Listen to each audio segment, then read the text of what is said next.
have a question for you guys. Do you overspend, eat too much sugar, or drink too much wine? Is it getting hard to get ahead at work or in life because you procrastinate? Are you having trouble getting projects started and following through once you do? Are you having outbursts, or the fact that you're disorganized or often running late? Is that any of that affecting your relationships? Maybe because of this, you thought you were just weak, or you have a character defect, or even worse, maybe you just think there's something inherently wrong with you. Well, I've got news for you. None of that is true. Did you know that things like substance abuse and addiction, even things like overspending, impulsive sex, and other reckless behaviors are associated with ADD, ADHD in adults? Welcome, everyone. This is the first interview of our Mental Health Awareness Week. I'm so glad that you're here. My name is Alicia McPeak. And if you're here joining us on YouTube, please go right now and subscribe and hit that notification bell if this sounds like a conversation you'd like to keep listening to, so that you don't miss any of the upcoming conversations this week. And if you're here on Zoom, hello, or live here on Facebook, hi. Make sure to say hello and give Evelyn some love. Lots of heart. And if you're here on a replay, just put hashtag replay in the comments below. If you're here live, drop a big red heart to give us some love. Now, I'm very excited today to introduce you and to share with you my friend, Evelyn Rivero. When growing up, Evelyn was often referred to as ditzy, and she knew she was a procrastinator, but come on, as she grew up, she began to have difficulties in her relationships and some real trouble with financial issues. But guys, her story isn't unique. In fact, she may sound just like you. She's a woman who'd been struggling her whole life with undiagnosed ADD. Now, Evelyn, I just want you to get us started here by just sharing with everybody just a little bit about who you are and your background. Hello, everybody. And welcome. Thank you. Thank you for that, Alicia. My name is Evelyn, and I'm pretty successful. I have a master's degree, and I've been in my chosen career for over 5 years now. I kind of stumbled upon this diagnosis. So really quickly, ADD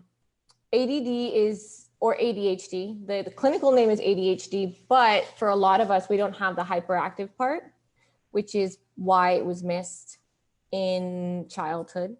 But this is something that we've had our whole lives. So I stumbled upon the diagnosis because I agreed to get some testing with my ex-husband. He was getting some testing, and I said, yeah, that I would do it too, just sort of to go along with him and so that he wouldn't feel, so alone doing it. So I agreed to that. And it really turned out that I was, clinically diagnosed with ADHD.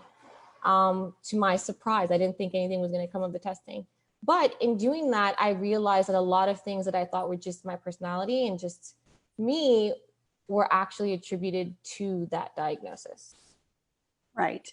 So, and your story is common. In fact, my story is very much like yours. So we definitely aren't alone. The problem is that so many of us go undiagnosed that and there's so many other mirage of symptoms that go along with it that it looks like other things.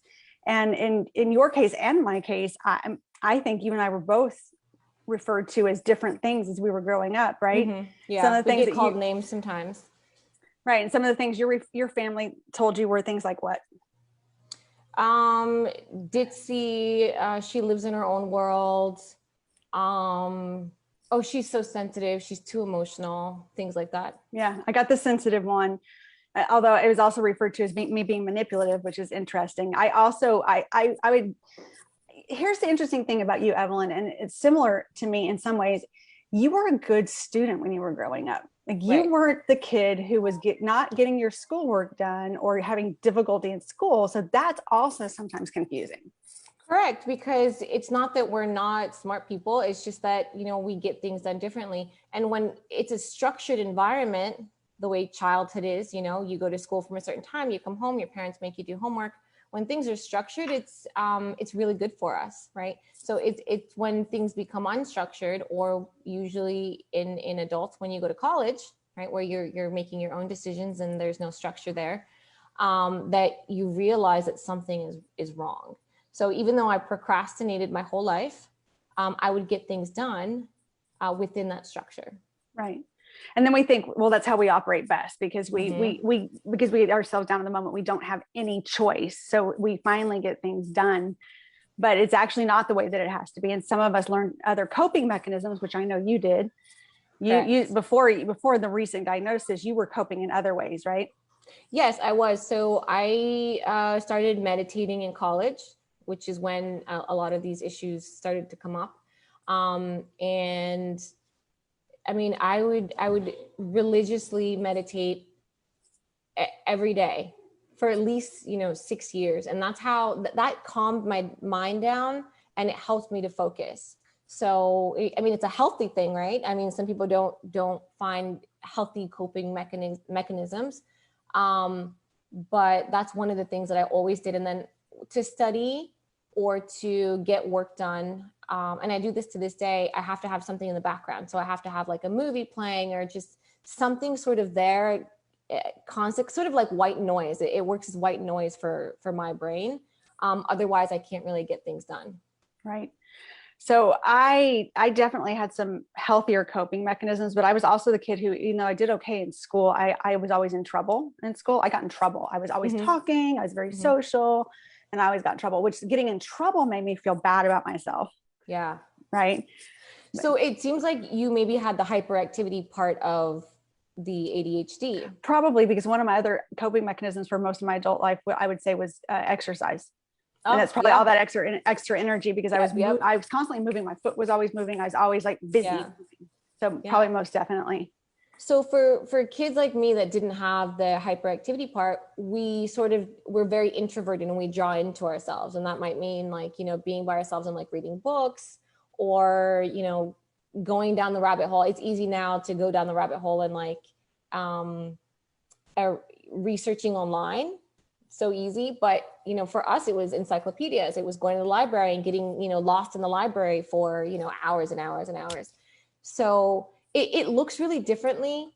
And that's why in girls where there's less hyperactivity, it's often not diagnosed until they're in their 30s, actually. So right now we have a lot of 30-year-old women getting diagnosed, and a lot of times they're getting diagnosed along with their children. Interesting. Okay. Yeah. Well, I know with me, I got diagnosed with a lot of other things first. Because what often comes along with ADD is trouble sleeping, depression, anxiety. And then I had the other negative coping mechanisms, and you had a few too. Go ahead. You can share yours. Yeah. So I would say a negative coping mechanism was I didn't realize that impulsivity was part of ADD. Like I had no idea that was part of it. And when I realized that, which was very recently, I might add, that was probably about 2 months ago, I realized that. And my impulsivity was shopping. Mm-hmm. It was going to the store, buying something. It was, going online to Amazon and buying something. Yeah. And now that I realize that this is actually part of that, I've now acquired other coping mechanisms. So for example, for the impulsivity, something that I've started to do is before you make a purchase, or, you make that decision to buy something, take time and, put it aside and let a day go by before actually purchasing it. The next day, think about it. Do I really need that? And usually it's no, right? So yeah, different ways to deal with that. But, I'm actually going down the route of bankruptcy right now. So that's how much that impulsivity has affected me. And it affected me in a really short time. So with COVID going on, I got anxiety, started to get a little anxious just with, with all the changes and stuff like that. And just feeling more alone as I was, not going out with friends and not really visiting family because of COVID. And I started to deal with it in that impulsive way. Right. And I'm doing therapy with someone that focuses on ADD currently. And she told me recently that bankruptcy is an ADD thing, that if you have ADD, you have, you know, a much higher chance of going through a bankruptcy than people that don't have it. So that was really surprising to me, but you know, then I didn't feel as alone as I'm getting to know more of this ADD, ADHD community. Well, that's why I really appreciate you being so transparent with your story, because many of us have coped with coping mechanisms that work in the moment. You and I talked a lot about this when we talked before, and they work. The reason we do these things is they work. Okay. They work on the dopamine reward system, that reward circuit in our brain. And when you have ADD, you are low in dopamine. So you're getting a little dopamine hit when you shop. Sex, alcohol, drugs, sugar, you know, all kinds of things give you a little bit of dopamine hit. And it's not just the thing itself, it's all of the behaviors up into the actual purchase or use. So I think it's really important, because there's a lot of people out there feeling like so bad about themselves, and they're having trouble in their relationships and in their lives, serious trouble. And they think that they're weak, or, you know, that like, what's wrong with me? I have kids. I have a life. I shouldn't be behaving this way. I have a good job. Like, why am I doing this? And it's because you're actually lacking a very important mechanism function going on in your brain, and you're medicating yourself utilizing these different behaviors. Yeah, that's exactly it. So people don't realize that you could be medicating by not actually using any substances, right? You're medicating yourself in the behaviors that you're engaging in. So yeah. Right. It doesn't have to be. I guess overspending. I don't know if that's a thing. I'm sure it is. And there's a thing for everything. So probably. Yeah. So one of the things that you also had, I think, was, didn't you have a touch sensitivity? So yeah, that's the other thing. Like, I just thought this is how I was. But if someone like, you know, pokes me like this on my shoulder, like, it's more than just annoying. It's like annoying to the point, you know, really quickly that I feel really, really uncomfortable. And then certain types of, like when I was little, I remember socks. Like if the seam on the sock was in a certain way, I just couldn't have my shoe on. And like, I remember my dad spending quite a bit of time changing my socks, fixing my socks in order for me to get ready in the morning. So things like this, I didn't understand that are also attributed to ADHD. It's crazy that I didn't realize that before. Or like certain types of fabric, if it touches me, like polyester, for example, if that fabric touches me, like I can't wear it. Like I can't, it's just, really uncomfortable. I think of some of my kids. I have one child who, when she was little, she couldn't keep her clothes on. Just could not keep her clothes on. It drove her crazy. And I had another one who had the sock issue, and one around her panties.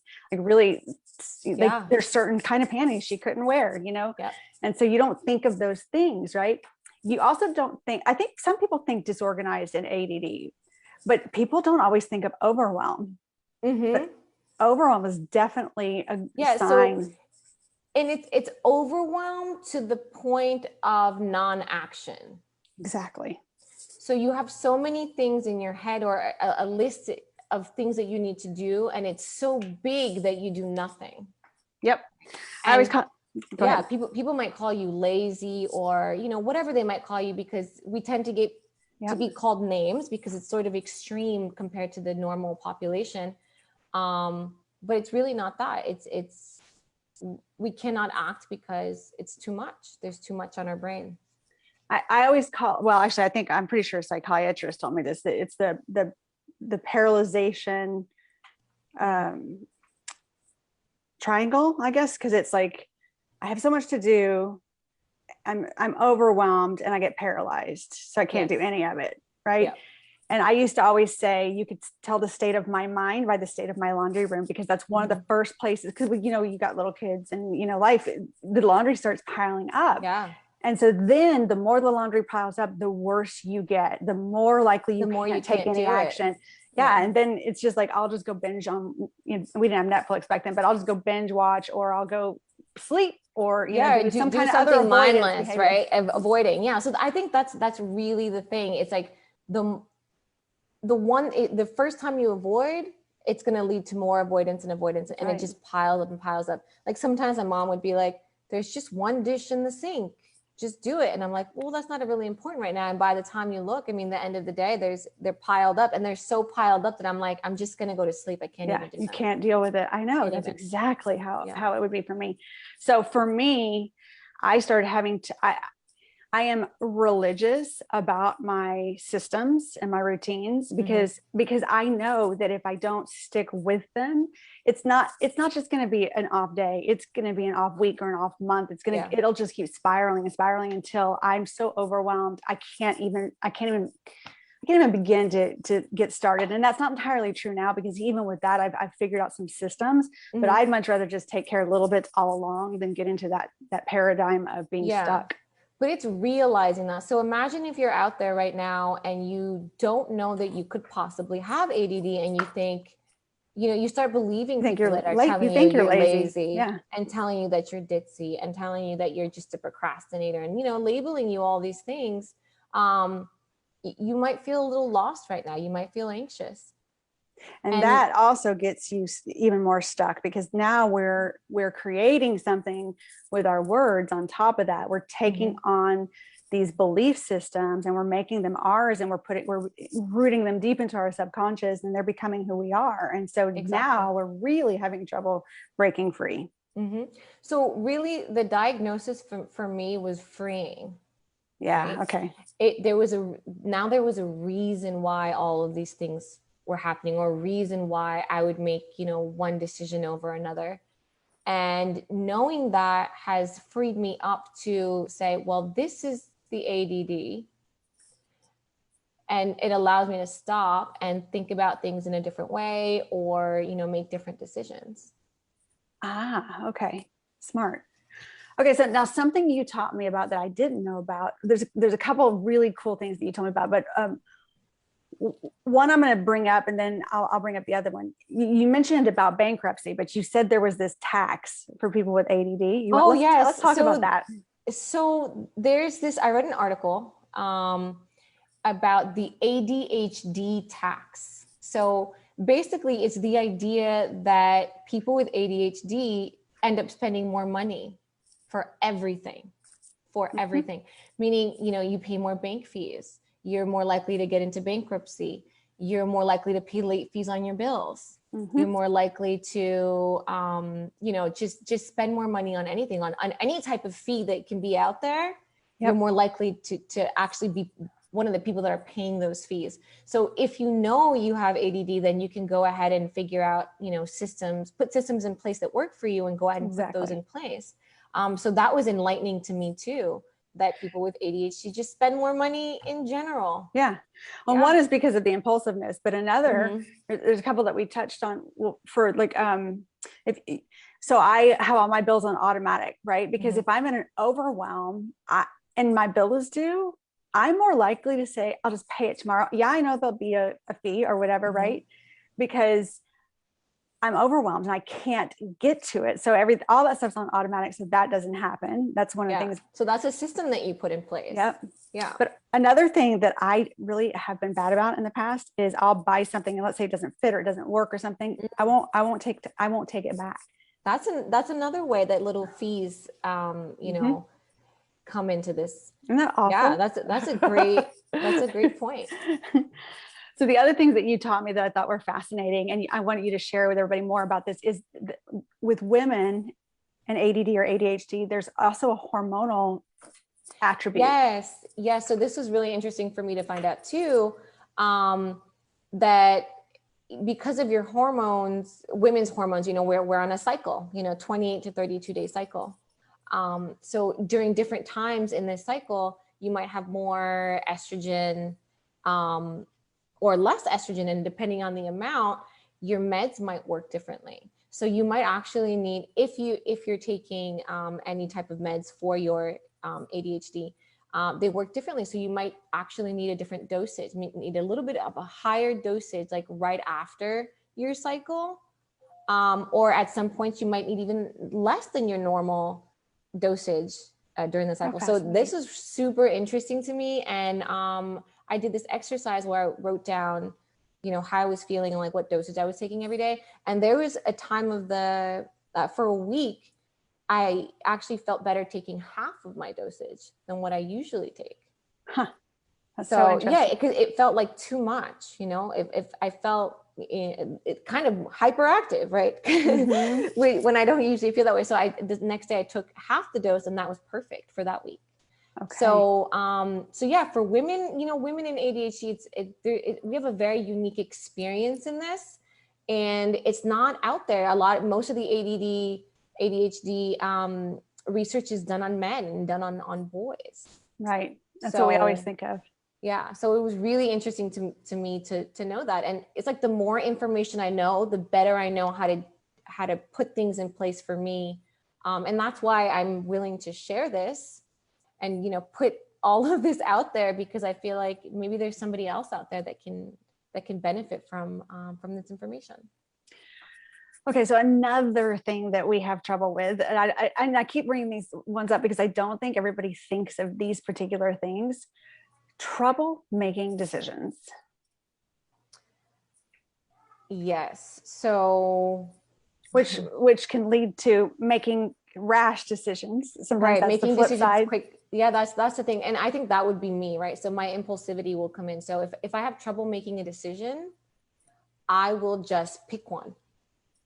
I will just pick one and go with it. And, you know, a normal person will debate, you know, for a little longer and, you know, weigh pros and cons, but I can't even think of that in those moments. If I need to make a decision, I feel really, really pressured to, I will just impulsively make a decision. So it's good to realize that and take a step back.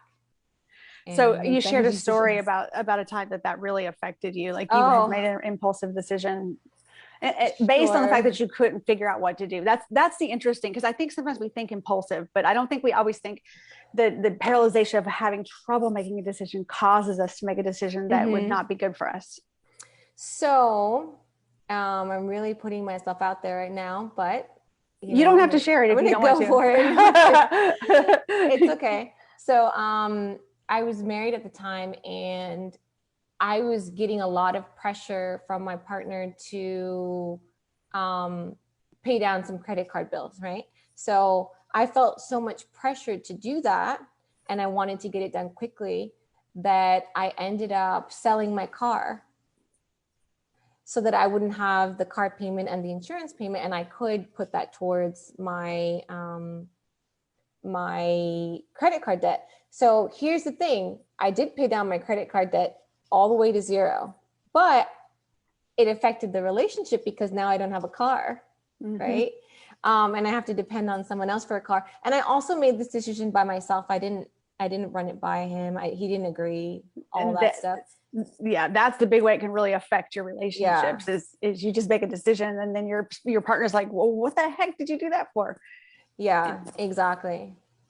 So, I mean, did it accomplish what I needed it to accomplish? Yes, but this is the way that it affects relationships and partnerships. So let's talk about the social and family implications of when we sometimes decide, you know what, I do have an issue here and I need help. Well, even before we go down that route, another thing you and I have in common is that have always been looking for an answer outside of ourselves. Yes. And that's where we met. We met in one of our answers. Yes, we did. Yes. And not that it wasn't beneficial, but it's always like, I've heard other people talk about, I'm always like, it's the next guru, or it's the next big thing. It's the next diet. It's the next almost cult like thing over here. You know, it's always those kind of things. Yes. Something I learned today, actually, in a session I had earlier, was that people with ADHD are always willing to do the work, to dig deeper, to get past like anything. For example, like I got divorced and I did therapy throughout the time because I didn't want to have to carry that stuff over, you know, for the rest of my life. Like, I want to deal with my issues. Same thing if I have an issue with somebody in with family or something, I want to talk about it. I mean, good and bad, right? Sometimes people don't want to talk about things that, you know, they don't want to. But for us, we always want to go through things. We want to go through it, want to learn from it and move on with our lives. So then that translates into this, self-help books, seminars, just always trying to get better, always trying to understand ourselves better. Right. That is me to a T. I feel like it's a superpower. I honestly. do too, actually, because I do feel like it's one of the things that makes me better than the average bear, I guess, because I do the work. I'm willing to dig in. I'm always looking, and I'm not pointing the finger. I'm saying, what can I do? Exactly. More than anything else. What can I do? So, what did I do wrong? How can I control my feelings? Not blaming anybody else. I'm taking complete responsibility for myself. Yeah. So in so many ways, it's helped me. And like some of the things that I've done have been so amazing for me, but on the same page, we were looking for an answer, right? We were looking, because we often think there's something wrong with us. Now let's go to the familiar things, because the other thing, like, I just thought I was in trouble. I was always in trouble. I just grew up in trouble. So which made me think I was just bad. I was a bad kid. I did bad things, which none was true. I know by looking at my own children and my grandchildren that there's no way that I was a bad kid. I just acted impulsively or talked a lot or, got in trouble in school. Yeah. On the flip side, if you grow up like that and you're being told all this stuff, then you say, you know what? No, this is an issue. I've been diagnosed. Sometimes you get the other experience, which is your experience with your family. Like, do you want to share a little bit about that? So like I said, I was diagnosed when I was in my 30s, and that was, all on my own doing that. But, people in my family, I will say, don't believe that this exists. Right? Because I do have family members that were diagnosed when they were children and nothing was ever done about it because, and this is not unique, right? So a lot of people don't believe that this exists. Right. They don't believe that, I don't even know, I don't even understand how they believe that, but maybe because I've done so much research, but a lot of people don't believe that this, probably because it's been overdiagnosed in certain sections of people. I think so. And we are a run to medicine, run to a diagnosis kind of society. So I do think that plays into it. But I also want to make it clear that it doesn't matter which route you go or any combination of routes you go, because I think oftentimes for most of us, it takes combinations of things, whether it's, going to seminars or seeking help or getting coaches or taking medicine or doing natural healing, like whatever routes we go. There is no one size fits all for all of us, first of all. And second of all, it's okay. Yeah. I think it needs to be okay, whichever route you go. That's exactly right. And there's also different types, right? That's another thing you taught me. So let's talk about, share that with everybody. Yeah. So there's different types. For example, me, I have one, it's called inattentive ADHD, but there's hyperactive, right? And then there's I can't think of all of them now. So there's like 7 of them, right? Yeah. Is that what it was? Yeah. I wish I had this in front of me right now, but there's this, there's a doctor, his name is Dr. Amen, Amen. And he has a clinic. I think he has 6 or 7 clinics around the US dedicated to ADHD and to brain scans. He specifically does brain scans. And I watched a webinar that explained the different types, and he diagnoses the different types with the brain scan specifically. So like for mine, it's I didn't get scanned, but I took a quiz that he has on there that confirmed that that's the type I've had, and then I was actually diagnosed with this kind. It's pretty common, but the brain scan would look like your brain, and then in the front, because of the prefrontal cortex of your brain, it's like there's like no activity. That's where your dopamine. Very low activity. So there's different ones. One is called the Ring of Fire, where it's like a lot of activity, like too much activity in all areas of the brain, right? So, but the thing about it is to realize that there are different types, that not one size fits all, that each type has a specific way that he thinks you should treat it, this particular doctor. And however you choose to treat it is your decision and should be fully supported by anyone that loves you. Absolutely. So would you like to share some of the conclusions you've come to and the routes you're taking to help yourself? So for me, I have put a couple things into place, especially when it comes to work. Just doing, for example, like if I have to do something tedious, what I would consider tedious for my brain, which is something that's repetitive. So if I'm entering like data entering, it's like a lot and it's something repetitive, I'll break it down into smaller chunks. So like if I'm entering names, I'll enter all the names first. And then if I'm, doing another part, then I'll do that part and then the next part, versus doing one front to back. Because I find when I do one front to back and it's a long process, I will make more mistakes, like detail oriented mistakes. So I found that breaking things down really helps me. Just putting a routine in place for myself, getting more sleep. It's really, really important that I get, 8 hours of sleep. So I'm in the process of trying to put these daily routines in place. So exercising, meditating, making sure I get enough sleep, making sure that I'm doing things routinely, really starting work at the same time and, doing everything sort of at the same time and not breaking routine, because then that will kind of throw off my day. Well, not to mention that when you do things in routine, your brain begins to anticipate it, and especially if anybody follows anything I do, I talk about checking things off. I'm a high believer. I check everything I do off. I'm the person who does write something on my list to check it off, because what happens is you're creating that reward circuit in the doing. So you get the dopamine reward because you're doing, and you get the hit too when you're checking things off. So what you're creating is your own self-reward system that keeps you doing the same thing, so you get your stuff done. Yeah. So it's actually brilliant. Yeah. And so that's really good, because I've been working on that in the last week or so, on just getting things done, like laundry and stuff. So in my head, and this is kind of funny, but in my head, I'm creating like a game, right? Yeah, exactly. So, I do it all the time. It's all about the games for me. Yeah. So it's like, okay, I'm going to give myself 5 minutes to see how much laundry I can fold. Yep. Right. And then you fold, and then, and even if you just did it for 5 minutes, you got a lot more done than doing nothing. Yep. And you have to give yourself that break. So and that's one of the things you can do if you do find yourself paralyzed in the triangle of procrastination, is just to set a timer and do something for 5 minutes, or, I use 15-minute increments to do just about everything that I do, but especially things I don't want to do, because in work, we all have things we don't want to do in work. Right.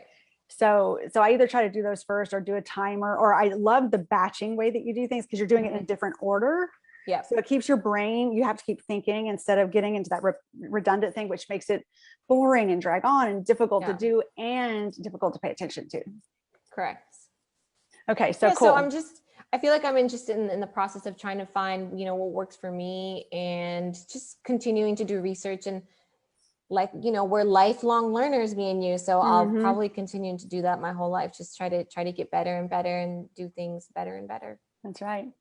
All right, Evelyn, this has been a fantastic conversation. I hope that it helps some people find themselves in our stories. And I especially love that you've been so bold and so brave to share, because it can be embarrassing when we're going through this stuff and we think there's something wrong with us. But I would much rather us just be real and say, this has happened to us. This is what I've done. This is what I've used to cope, so that we can other people can see themselves in us and have hope. Because really, this is something you can have hope about. Like, this is something you can use to work in your favor, like we do with the fact that we're always trying to grow and excel and learn more and do better. It's a huge thing. So I appreciate you spending the time with us. Well, I hope you guys loved Evelyn. Please give her lots of love below. Definitely reach out to her if you have any questions. And I just want to say thank you so much for being here with us today, hearing our stories. I want to give you some statistics before we wrap this up. 45% of adults have been diagnosed with a mental illness. 66% are serious mental illnesses, and 51% of youth have mental health conditions of some sort or another. People think they're alone and they're suffering alone. And I think especially in this last year, people have felt alone anyway, and it's definitely exacerbated these things. So share this, like, comment, share, please, with everybody, so we can help share our stories of hope. It's what we're here to do. Tomorrow, we have highly acclaimed speaker Tio Sam talking about the triad of transformation, overcoming mental health challenges. We have grief coach Peggy Green this week. A really good friend of mine, McCrae Naturals, Kimberly McCrae, is going to be sharing about how her brother's suicide affected her family. And I'll be sharing this week on the nutritional side of dealing with depression. ADD and anxiety and addiction. So thank you all again. Thank you again, Evelyn, for joining us. Take care. Thank you. Bye. Bye, everyone.